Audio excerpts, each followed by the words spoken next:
Welcome to the sixth video of the learning session, Learning with ESV. And in this session, we are trying to understand the importance of the Project Management Professional PMP certification. And for us to understand what we are going to discuss in this session, we will need to have a quick view of the video presentations which we have discussed in the sessions 1, 2, 3, 4 and 5.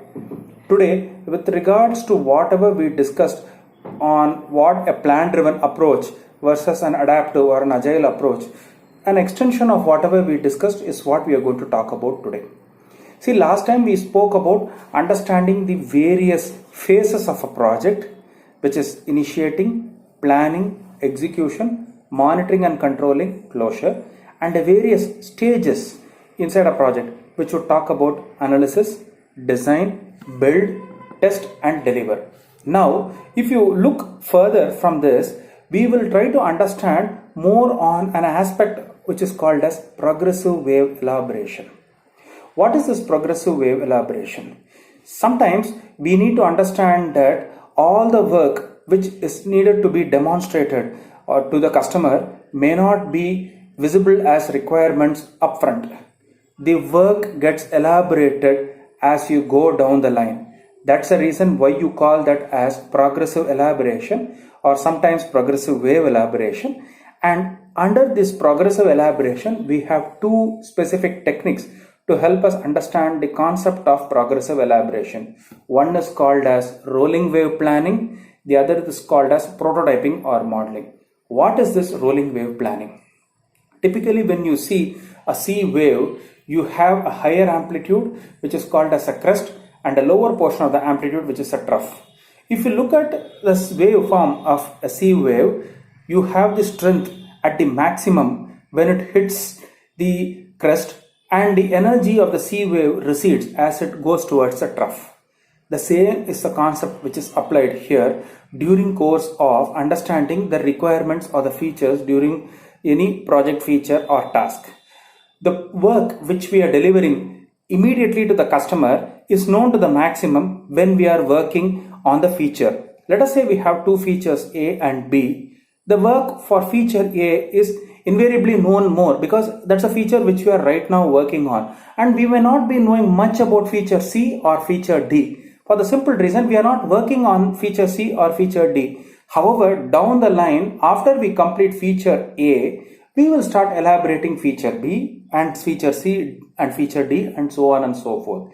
This kind of feature elaboration where the work gets planned as the parental work gets completion and the successive wave takes over is what you call as rolling wave planning. Planning as in terms of waves. The second kind of understanding of how we are going to deliver work is an extension of this rolling wave planning, which is also called as prototyping or visual modeling. In some features, let us say I want to demonstrate a feature of the work that I want to deliver. A picture is worth 1,000 words or a model is worth 1,000 words. I will demonstrate a working model of how the customer is going to perceive the end product.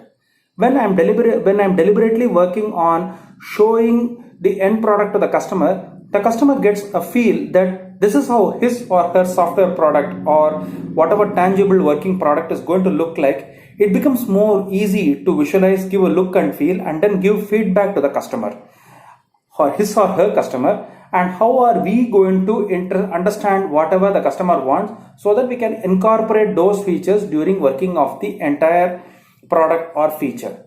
So essentially during the progressive elaboration, we have covered rolling wave planning and we have also covered something called as the prototyping. Now, after all these aspects of understanding the kinds of projects and the various ways of elaborating work requirements or features, we are going to talk about a very, very important arm of the project or a program or a portfolio, which is called as the management office. Now, why is this management office something considered very important? More or less, when the top management wants some bit of an information, it becomes very confusing when they have to reach out to 10 or 15 people or maybe more to understand what is happening in the project. So You need to have one person who's actually doing a bit of the clerical stuff, a bit of the coordinating stuff, a bit of understanding where the directing coordinates are, and in some instances the entire direction of the entire activity or the work as estimated by the organization. So this kind of a unit within the parental organization which takes care of all this activities as deemed fit by the leadership is what you call as a management office. It can either be a project management office, program management office, or a portfolio management office as the case appropriates. We will look into more of these features in the subsequent video demonstrations for now. Now, if you have found this video demonstration useful and if you are able to get some information on what we have discussed so far, please like, share and subscribe to my video channel Learning with SV, and do not forget to click on the bell icon so that you will get all the video alerts in your web page or in your home page.